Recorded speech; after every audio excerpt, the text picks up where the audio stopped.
Hello and welcome to this week's episode of The Unmentionables. I'm your host, Connor, and joining me on the line with a brand new microphone for her birthday is Brooke. Happy birthday, Brooke. Thank you. I appreciate it. I'm going to get my voice heard. Technically, it's a present for you, but it saves me a lot of time in editing, so it's also a present for me as well. You know what? Hit two birds with one stone. Why not?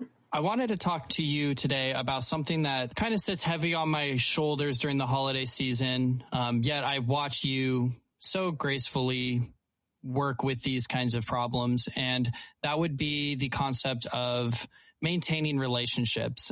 I absolutely love how you handle it in your day-to-day. You have kind of become the glue of our immediate family. You're just kind of awesome at maintaining relationships, and I think you would agree, right? Definitely. I appreciate it. It's something that does take effort, and it's a very conscious choice. So it's always really nice to hear that it's appreciated, and just a level of circumstance, I think, that caused that more than anything.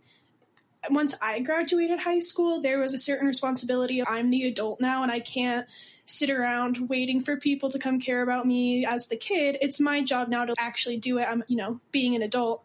So I think that definitely was a big part of what kickstarted that. You and I started talking a lot more often as I made the choice of, I'm just going to call people.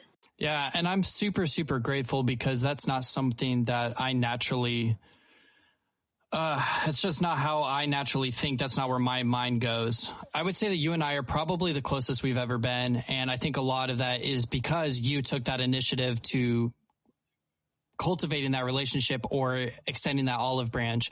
And I have had a really hard time being that person. I think it's really admirable that, at such a young age, 18, 19, you're like, you know what? I'm an adult now. I have no excuse. If I want these relationships, I have to cultivate them.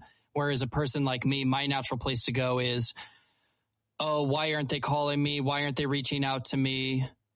If they loved me or if they cared about me, they would call me, right? And then I just sit there and stew in that dissonant feeling when I just ultimately don't think that that's the reality of this situation. I definitely agree. And I think also when it comes to the concept of maintaining relationships, what I've noticed these last several years is what you're talking about. It all comes down to everybody wants to be shown that they're loved. Everybody wants to feel that they're loved and don't often think about showing other people that they're loved because they have some sort of lack that they're feeling, I don't know if it's just our family or if it's an American thing, but there's a lot of pride in being the one to say, hey, I'm going to show you love. You know what I mean? I'm going to tell you that I care about you, even though you haven't talked to me in the last several years. There's a level of pride that I have to shove down every time that I talk to someone that hasn't talked to me in a while.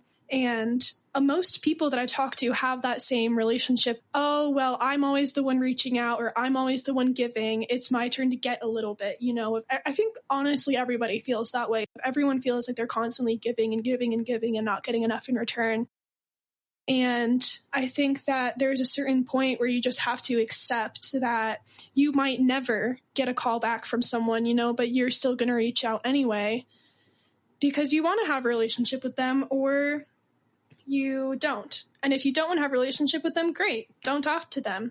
In all fairness, there's a lot of family members that I'm making a choice not to talk to and not to keep up with based off of certain things that I don't appreciate about what they're bringing into my life or have said to me. And it is a choice at the end of the day. I have to put my pride aside and show the love to these people that they want.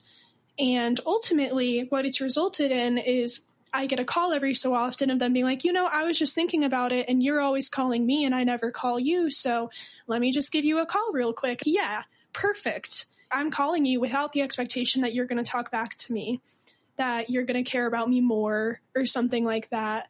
And then if it happens, wonderful, great. If it doesn't, that's the relationship we have. If someone wants to have a relationship that I only call them on holidays, that's totally fine. And they'll show me that, but I still have to try, I think it's a really difficult thing for a lot of people to grasp, including me, because we are so wired to view our relationships with people as transactory. And when you put a lot of effort or time into a relationship and you don't get that ROI or that return on your investment where it's not mutual, that's naturally going to make a lot of people, including me, just not want to continue putting that effort in. So Yeah, it's obviously easier said than done, but I think that putting your pride aside and saying, you know what, I want to hear what's going on with this person, or I want to talk to them, extending that first olive branch with no expectation that they're going to reciprocate it. I think that is the healthiest place to start. And I think that's the biggest problem with this entire kind of concept is most people just don't know where to start. And something that Jeremy, my best friend, told me when I first moved to Washington was, hey, man, I want to make sure that we're talking regularly. I don't want to lose contact with you. And something that him and I kind of discussed was, yeah, our relationship is going to change. You know, we're not seeing each other. We're going to have to adapt. But what does that adaptation look like? We won't know until we actually see what it looks like. And what ended up happening was him and I go through phases where we'll talk every single day for a week straight. And then we'll go a few days here, they're not talking. But there was this one situation that really stuck out to me. And basically, Jeremy and I didn't talk to each other for about 2 to 3 weeks. And it wasn't because of any kind of conflict or anything. We just didn't chat. And so finally, you know, I started feeling that feeling I get with people in my family where I expect a call from them or something. I have this expectation set up and it's not being met. And finally, I kind of think I did what you did, which was just, you know, I miss my best friend. I want to talk to him. So I called him. We ended up having this really nice, deep conversation about why we weren't talking to each other. And it turns out that both of us just found it really difficult to pick up that phone when we hadn't talked for so long. When you talk to somebody every day or every few days, it's easy. You just pick up the phone and you jump straight into the deep, good conversation. When you don't talk for 6 months to a year, it's so hard to pick up that phone because now it's, so how's work been? Where are you working? How's your partner? How's this? How's your financial situation? Are you happy? What are you doing? What's exciting? What's new? There's so much catching up to do that you're just almost having this small talk that we didn't really want to have in the first place. Totally. So I think that first step is really the hardest thing. And the more you talk to somebody, the easier it gets as well. Definitely. When you have a relationship with someone, you guys typically will have some sort of foundation for the things you talk about that aren't the everyday things going on in your life. And I'll use my good friend named Nami as an example. When her and I hang out, we talk about politics, we talk about the future, we talk about who we are and who we want to be. We talk about patriarchy and how and we're both women and how that exists. We talk about critical race theory. We talk about all of these deeper things. We also have a relationship where we only hang out once a month, sometimes more often. But it is usually like a, hey, how's it going? How's that boy that you were talking to? Oh, you're over him. Great, for the first 20 minutes. And then it's into the deep stuff, you know, because we do already have that precedent of conversation. But when you have someone like a family member or even a friend that you haven't talked to since before college, you lose that foundation. And so the catching up stuff, half of it is saying, hi, I care about how you've been while we're not talking, and I'd love to know what was going on because I'm thinking about you all the time, even if I'm not texting you. But at the same time, I just want to hang out with you. I'm not here for the last 5 Instagram posts that you've posted. I kind of know what's going on. I want to hang out with you as my friend, or I want to hang out with you as my family member. And I think that that's also something that, like you said, people get hung up on, oh, I really need to call this person, but I don't really know what we talk about. And I think I'm going to use Thanksgiving as an example, but on Thanksgiving this year, I spent 3 hours hiding in a bedroom at my boyfriend's house making calls to everyone in our family. And it was super awkward and it was super weird for most of them. But at the very end of it, I did feel a lot more satisfied because I was like, okay, great. I've talked to them. I've opened up the conversation and I've said what I wanted to, but it was super awkward. And I think sometimes you just have to sit through the awkward and you have to sit through the small talk to be able to get to that point. But if you're only hanging out for an hour grabbing coffee, you're not going to get to that point. If you're just chatting on the phone, catching up, you're really not going to get to that point. If we've accepted the premise that it's not transactional, you're never going to get your return on investment because you know this person's not going to call you back regularly, or at least if they do, it's not an expectation, but it's just a surprise. How do you move into a more functional relationship where you can talk to them regularly? I think it depends on the relationship a lot. With my mom and my dad, I have the habit of calling them on my way to work because I get really anxious when I'm alone in public and I feel better if I'm talking to someone. So I'll kind of take turns calling them every other day. And because of that, there's a regularity to it. I just talked to you yesterday. There is nothing new in your life. We're going to end up talking about some sort of deeper intrinsic concept. But then if I use someone like a grandparent or an aunt and an uncle, someone a little bit more on the fringes, I'm not talking to them every day.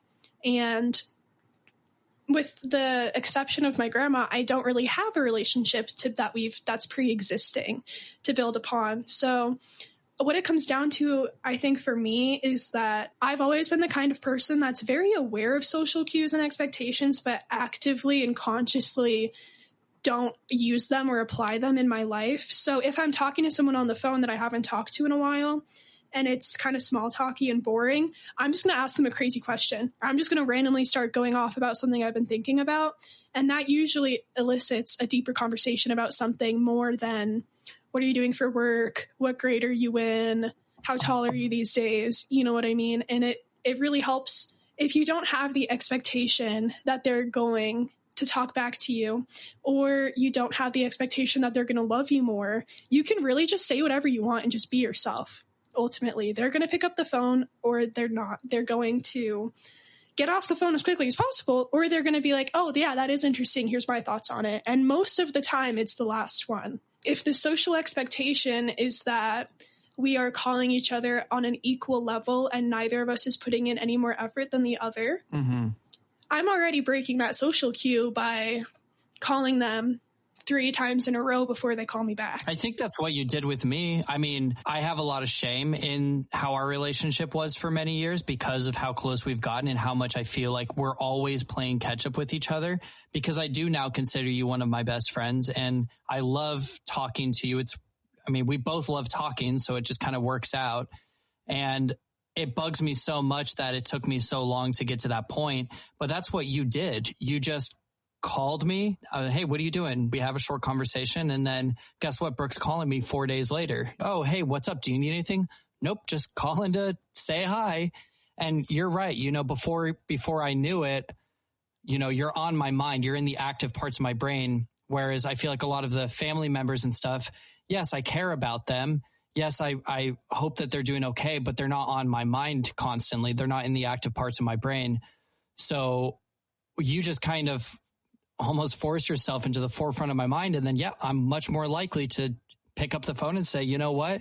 I just watched this funny video and it made me think of Brooke, and now I'm going to call her and see what she's up to today. It sounds a little manipulative, but it's very true and very accurate. When I was online schooled around the COVID era, I lost contact with so many of my friends, and so many of my friends stopped reaching out to me. I ended up moving a couple towns away from them in that same era, and it hurt my feelings so much. But I realized that it's because I wasn't in their face every day. If you don't see someone every single day, you're not thinking about them.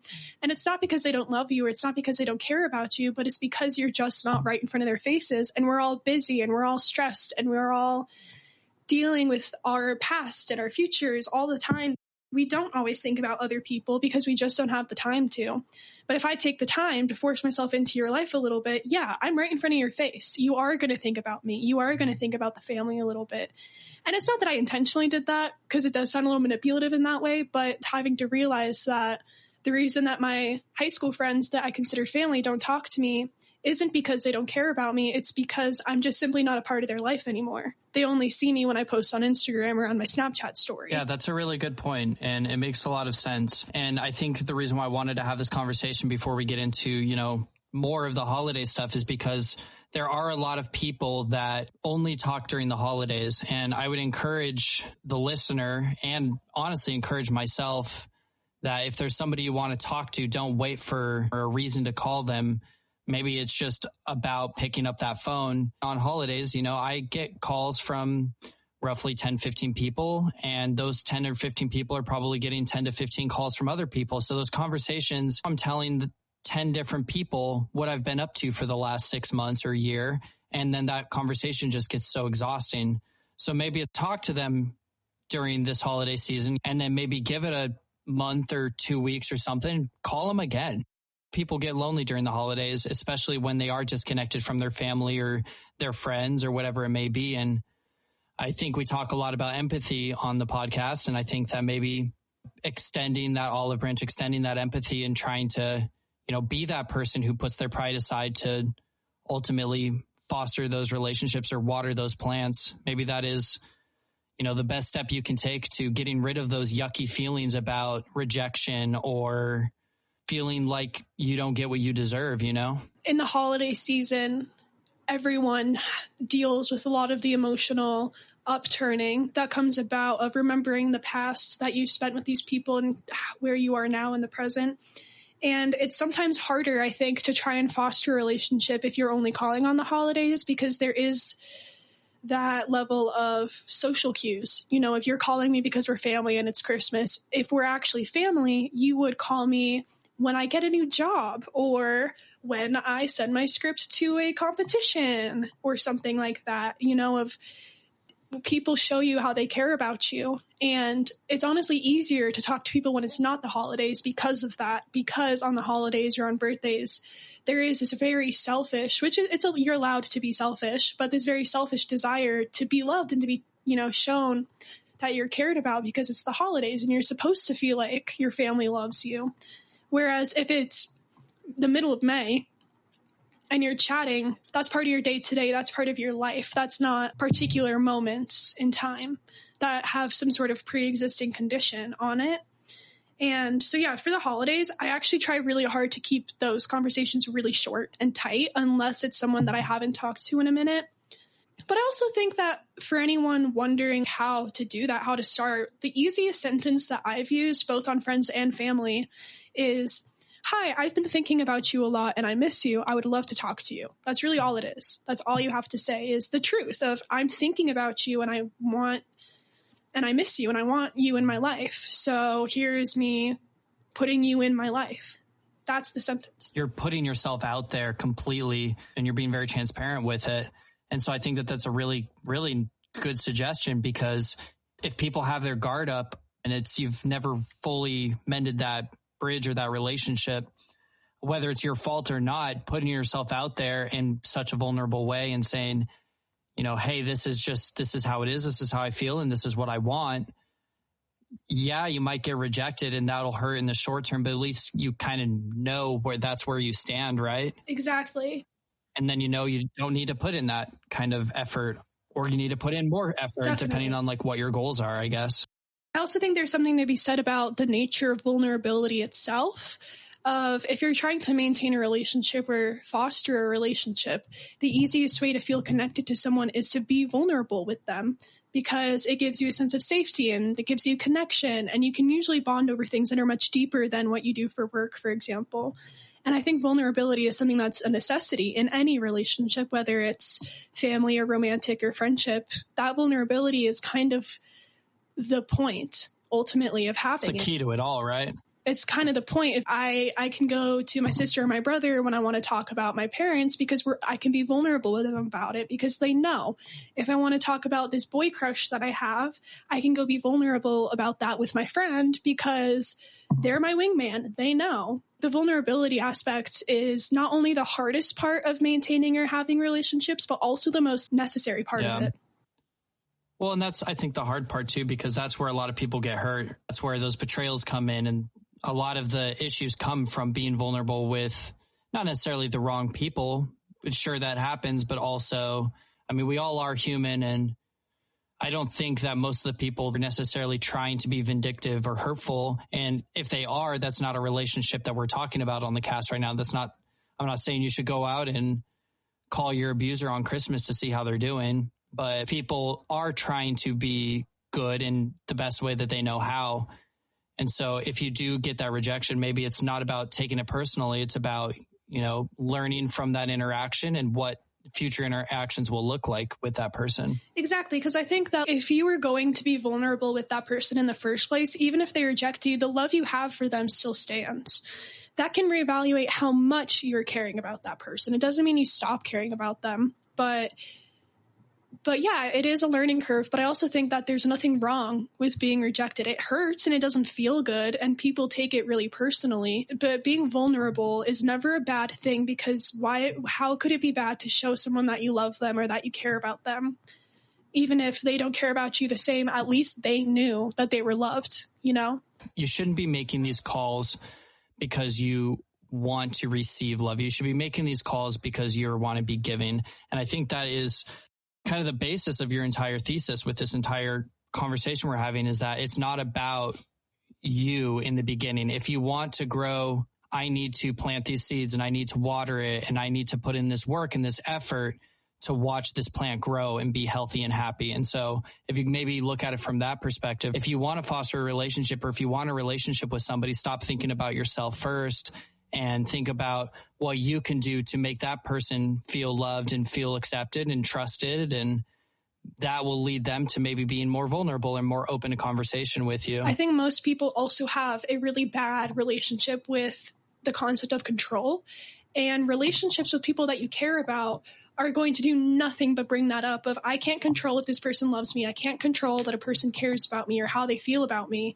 So I have to do everything I can to make them love me. No. In terms of control, the only thing you can control is how much you love yourself, you know, and what you're doing for yourself. And if you're going to other people so that you feel loved, then you're not going to know how to feel loved without them. And if they reject you, yeah, it's going to hurt because you don't have anything else to show you that you're loved. Yeah, it's kind of a recipe for disaster. Exactly. And I think that's where a lot of us end up. I mean, I'm saying a lot of things on this podcast that make sense to me. And as I listen to this over and I edit it and eventually release it, I'm going to be listening to all these words that I'm saying, but it's really hard advice to take. And it's something that I'm actually actively working on.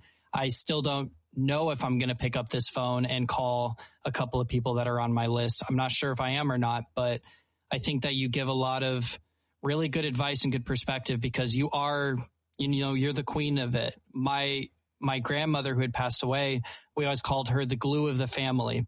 And she reminds me a lot of you in that she was always the person that is calling, texting, checking up on you. You know, she's doing her part to spread that love and to make people know that they are appreciated and that they are coveted. You know, I know that you want to talk to me and I know that you care about my opinion because you ask for it and you call me and, you know, you check in. And I know that you feel, or I feel the same way about you because, you know, I'm calling you and buying you new microphones because I want to have these conversations and I want to showcase you to the world. So, well, that's very sweet. It's definitely an uphill battle for a lot of people, including myself, but I think that you really offer a really nice perspective, and I hope people can maybe take some kind of something from it, you know? As important as it is to, you know, set your expectations aside and your pride aside when you're talking to these people, you can't set your own safety aside. There are people that I reached out to this last Thanksgiving that I haven't talked to in a couple years, but I reached out to them because there's things that they do or have done that I know I can relate to and that I want to be able to talk to them about in the future. I'm going to use our Uncle Patrick as an example, actually.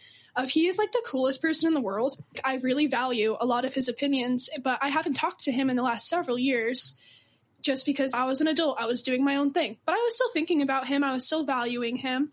And so I gave him a call, and I know because he told me that it meant a lot to him. If you're just not talking because you're busy, absolutely, it can be hard to take that first step and call them. But then, for example, people in the past that are somewhat a part of my family that I don't really want in my life, I don't reach out to them. I don't talk to them. I haven't talked to my stepdad, Keith, in years, just because I don't like him, ultimately. You know, there is a level of safety. If feeling loved is your job to be in control of, you also need to make sure, not that relationships are transactional, but what is it that's important to me? It's not just that I'll use my grandma for example. It's not just that I love her. It's also that she has some really amazing spiritual knowledge that I don't, that I love to share. And she gives me really great advice sometimes. It's not transactional, but I know what I'm going for. I'm not expecting anything from her, but I know what I will probably receive. And that is typically love. And that's someone I'll keep in my life regardless. If someone is treating me terribly, I'm not going to keep reaching out to them because I love myself and I don't want to feel that way, you know? And those people aren't bringing me anything good. So it's not necessary that it's transactional, but it is in terms of value, you do have to understand what it is you're valuing about these people. Is it their opinions? Is it the way that they show love? Is it the safety net? Is it the interesting conversations that you have about philosophy or the nature of the world and identity and stuff like that? Like Dad, for example, Dad and I have the deepest conversations ever. I call him all the time because he's my friend and I want to have those conversations. I'm not calling him all the time because he's my dad and I have to. Thinking about why you care about these people is also really important for when you are reaching out to them, saying, hey, I've been thinking about you and I would love to have a conversation about spirituality, for example. If I know what I like from this person, I know what to talk about. I know how to start these conversations. I know what I'm looking for from them. Even if you don't get it back, it still gives you that safety net and that sense of control that you're not being vulnerable just to get hurt. You know, you're saying, yes, there is value associated with it, but it's not necessarily, you don't look at it as a transaction. And I think that it's important when you're talking about safety, because let's say I want closure from somebody who I've had a very toxic past with. I can reach out to them and want that closure or seek out that value. If I don't get that from them and I just get more toxicity or more conflict, I shouldn't reach back out to them trying to get that same thing. It's hard because, yeah, you may want this value that you're talking about. You want to reach this point where you can have these conversations with them. But when looking at things from the other lens of maintaining your own safety and taking care of yourself, it is important to know when your expectation or what you want out of a relationship is not feasible, no matter how much you want to get it out of somebody. I can't tell you how many times where I've wanted something, and then when it comes time for them to show me or whatever, it just flops. And then I'm left feeling betrayed because my expectation didn't match the reality. And so if you want to talk to people, know why you want to talk to them, especially if it's a relationship that you want to cultivate that isn't necessarily something that is a regular occurrence. But if that conversation doesn't go the right way, you should keep that in the back of your mind, right? That it may not ever go that way. Right, exactly. It's like if I value this person because they have some really great financial advice. For example, they know a lot about money and stocks and Bitcoin or whatever, and I really value having someone that has this information I don't, but they treat me like crap. Yeah, I can find financial advice somewhere else. I will still get that value that I need, but I won't get it with the toxicity, which is why I think that looking at the why is so important. Always. It's always important. I'm like a 6-year-old. I feel like I ask why to everything, but looking at the whys of why you care about someone, if someone's being toxic, at least you know what you're missing and can go find it somewhere else so that you're not also left empty and betrayed. Yeah, and I think that goes so much further than, I mean, you used a great example to make it tangible with finances, but I mean, any kind of relationship, if you're trying to, solve issues from a childhood and you have a parent that you want to talk to them about why they made some of the decisions they made. And every time you talk to them, they close up and it just causes conflict. Like, yeah, you're not going to get that from them. Maybe it's time to, talk to a therapist because you can get that value and that closure from somebody else who is in a better mental position to talk about those things and why you feel the way you feel. And maybe that person will come to you one day and say, hey, I'm ready to talk about this, but you can't place that expectation on them, especially if there's a history of that failing. Yeah, you bring up a lot of good points. I'm really glad that we decided to do this because, yeah, you're just hitting one point after the other with it, and you make a lot of sense. Yeah, as always, you're exceeding my expectations. Well, it's very sweet. I guess just even for someone like me who's pretty good at it, it is really hard. Don't beat yourself up for feeling betrayed or feeling unvalued or like you're giving more than you take, because it is a really hard thing to do, to look past those feelings of hurt or loneliness and be vulnerable and then get rejected. It does hurt. It makes me really sad. My high school friends, I still have so much love in my heart for them, but I have stopped reaching out to them because there was a certain point of, oh, you guys aren't reaching out to me either. And I've done this for the last 5 years and you're only small talking and then not getting any further. And what I wanted from you guys was friendship. I can make more friends. Even though I still have love in my heart for these people, it does hurt my feelings often. And it does hurt. It does make me sad to this day. Maybe it was something I did. Maybe it's something that someone else said. Maybe it's just the fact that we live in different places all over the country now. Trying not to take things personally can be really, really hard because a lot of times it is personal. So just don't beat yourself up for it too much. It is a hard thing to do. There's a lot of people in the world, and you're going to come across a lot of them in your life, and you're going to make really great friendships with some of them. And sometimes those friendships aren't supposed to last forever. People are going to come in and out of your life, even if it may seem like this person is going to be my best friend for the entire rest of my life. Life is such a chaotic mess, and it's so complicated. Don't beat yourself up if some of these relationships don't last forever. If the relationship can't adapt with the time, then it's going to get left behind. And that happens to every single person on this planet. And it doesn't feel good, but it is a shared trauma that we all have, and just kind of an unfortunate side effect to having such a large, complicated world. But it doesn't mean you're a bad person or that you're incapable of love, because the other side of that coin is that it is such a big world, and there is so many people out there that likely share a lot of the same values and ideas, and they challenge you. There is a lot of loyal people out there who you will run across in your lives if you set yourself up for success. So don't beat yourself up on it. Well, I think that's a nice little transitioning point to wrap us up for the day. Brooke, I wanted to thank you for coming on and testing out your new microphone. You sound so phenomenal, as I'm sure the listeners will agree. I wanted to wish you a happy birthday, and a big thanks as always to coming on and spreading your infinite knowledge, even though you are so young and silly. You know, I'm so happy that I have you in my life. Very sweet. Thanks for having me on, and thanks for being one of my favorites in the family. And your vulnerability to admit your wrongdoings the last several years is very admirable, and I think also a big part of the key in maintaining relationships. I appreciate it. I love being on here. Thanks for having me. Absolutely. That's why we do this thing, admitting where we've made our mistakes and trying to examine them and grow from them. Right? Is that not what life's about? I don't even pretend to know what life's about, Brooke. I think it's about having fun, if I'm being honest. Whatever. As long as you're having fun.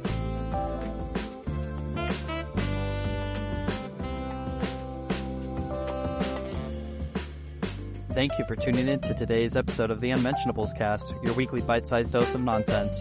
If you liked the show, tell your friends. And if you didn't, well, recommend us to your adversaries and we'll torture them on your behalf.